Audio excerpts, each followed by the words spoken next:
네, 배우자 상속공제라는 장점도 있고 해서 우선 어머님한테 상속을 한 다음에 자녀분이 들어가서 살게 되는 경우가 있을 수 있어요. 그래서 이럴 경우에 괜찮은지, 상속세나 다른 문제는 없는지 이런 것도 고민하실 수 있는데요.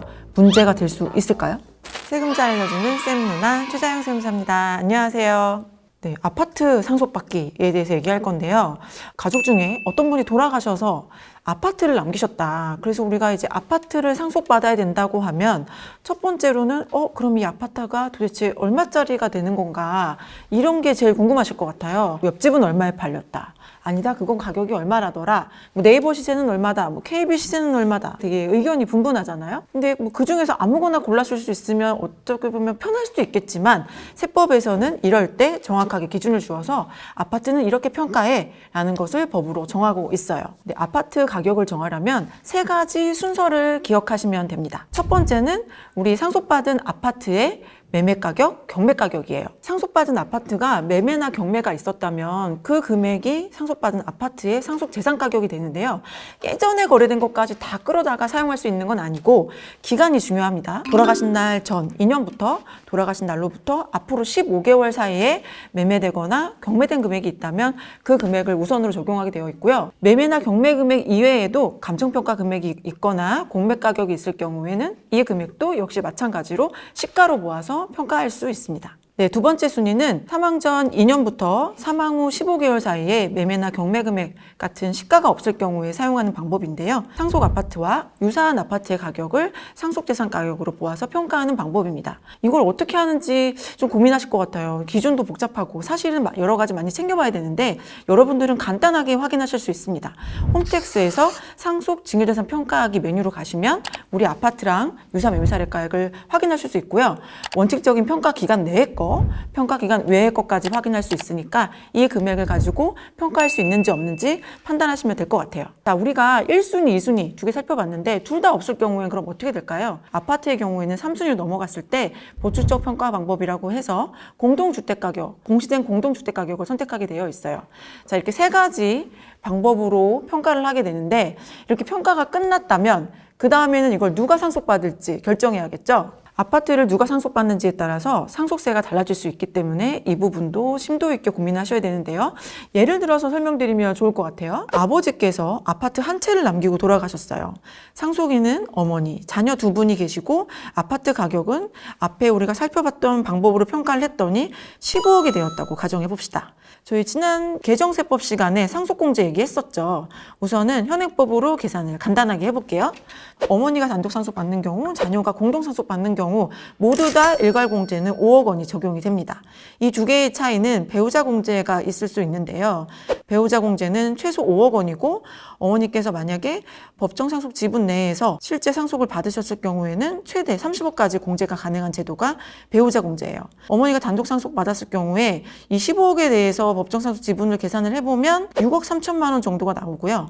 공제금액 합계를 내면 5억에다가 6억 3천을 더하니까 11억 3천. 이거를 15억에서 빼줬더니 상속세 과세 표준은 3억 7천만 원이 되네요. 그래서 세금을 계산해보면 어머님이 단독 상속받았을 경우에 산출세액이 6,400만 원이 됩니다. 어머니가 상속받지 않고 자녀가 상속받았을 경우에는 일괄공제는 같지만 배우자 공제는 없어야 되는데 최소 금액이 있죠. 어머니께서 상속받지 않으셨지만 최소 5억 원을 공제받을 수 있어서 전체 합계 10억 공제, 과세표준 15억에서 10억 뺐더니 5억이 나오고요. 이걸 계산을 하면 9천만 원의 세금이 발생합니다. 두 개 차이가 2,600만 원의 차이가 발생하네요.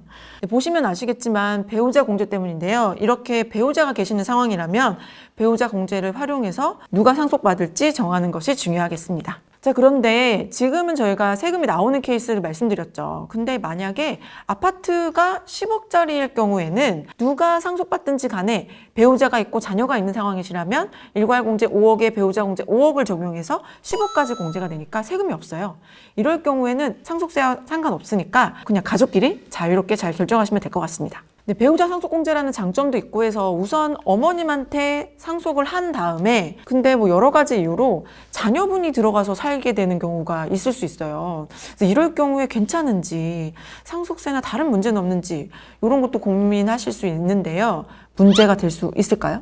네, 될 수 있어요. 근데 왜냐하면 흔히 증여는 재산을 받았을 경우에만 증여라고 보실 수 있는데 이렇게 어떤 재산을 직접적으로 받지 않더라도 우회적으로 경제적 이익을 넘겨주었다, 넘겨받았다라고 하면 그럴 경우에도 증여세를 과세할 수 있도록 하게 되어 있습니다. 요거를 계산해 보면 지금 제가 표로 띄워드리는 이런 복잡한 산식을 가지고 그 가액을 계산을 하는데요. 5년 동안에 이 집에서 내가 무상으로 살게 된 이익이 1억이 넘는다라고 하면 증여세 과세할 수 있어요. 아, 너무 복잡한데요? 그죠? 그러면 얼마짜리 집까지는 괜찮냐 우리가 계산해 볼 수 있거든요. 여러분들은 13억만 기억하시면 됩니다. 13억짜리 집까지는 무상으로 사셔도 괜찮습니다. 그러니까 13억짜리 집을 어머님이 상속받아서 자녀분들이 무상으로 살아도 괜찮다는 거죠. 13억이 넘어갔을 경우에는 증여세가 발생할 수 있으니까 요거는 잘 고민하시고 누가 살지 결정하셔야 될 것 같고요. 13억 이하 집까지는 괜찮다. 요 부분만 기억하시면 될 것 같네요. 네, 무엇보다 이 아파트를 누가 상속받을지 결정할 가장 큰 문제는 사실 미래에 발생할 수 있는 양도세가 제일 클 것 같아요. 왜냐하면 1세대 1주택 비과세를 적용받기 위해서는 당연히 1주택만 갖고 있어야 되는데 이 아파트를 상속받아가지고 2주택이 되는 바람에 비과세를 못 받게 되는 경우가 발생하면 어떡하냐. 나는 주택을 상속받을 수 없다. 난 아파트 상속 안 받을래.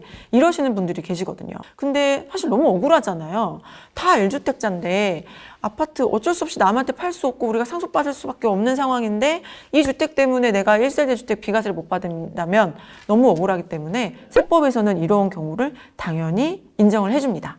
1주택자가 상속으로 인해서 어쩔 수 없이 2주택이 되었을 경우에는 이 상속으로 받은 주택은 주택수에 가산하지 않고 이 1주택에 대해서만 1세대 주택 비과세 요건을 적용해서 비과세 여부를 판단합니다. 걱정하지 않으셔도 되겠죠? 이거는 공동으로 상속받으셨을 경우에도 마찬가지로 적용됩니다. 그러니까 1주택자의 분들은 걱정하지 마시고 상속받으셔도 되겠습니다. 네, 또 다주택자가 되면 걱정하시는 게 또 하나가 있죠. 바로 종합부동산세인데요.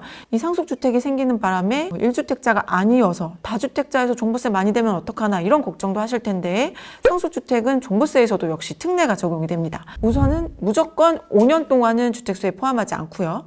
그리고 5년이 넘어간다고 하더라도 특정한 경우에는 여전히 주택수에 포함하지 않게 계산하게 되는데 수도권, 광역시, 특별자치시 이외에 3억 원 이하의 주택에 대해서는 5년이 지나도 주택수에 포함하지 않기 때문에 걱정하지 않으셔도 되겠습니다. 네, 이렇게 아파트를 상속받기 위해서는 평가를 하고 이러저러한 우리 가족의 조건, 또 세법의 조건을 따져서 누가 상속받을지 결정하게 되는데요. 이 과정들 사실 여러분들 혼자 하시는 것보다는 전문가와 같이 고민하시고 상담받으시는 게 중요해요. 왜냐하면 한 번 의사결정하시면 바꾸기가 어렵거든요. 네, 그래서 상속세는 반드시 전문가와 상의하시는 게 좋겠습니다. 네, 오늘 시간 여기서 마치도록 할게요. 지금까지 세금자 알려주는 쌤 누나였습니다.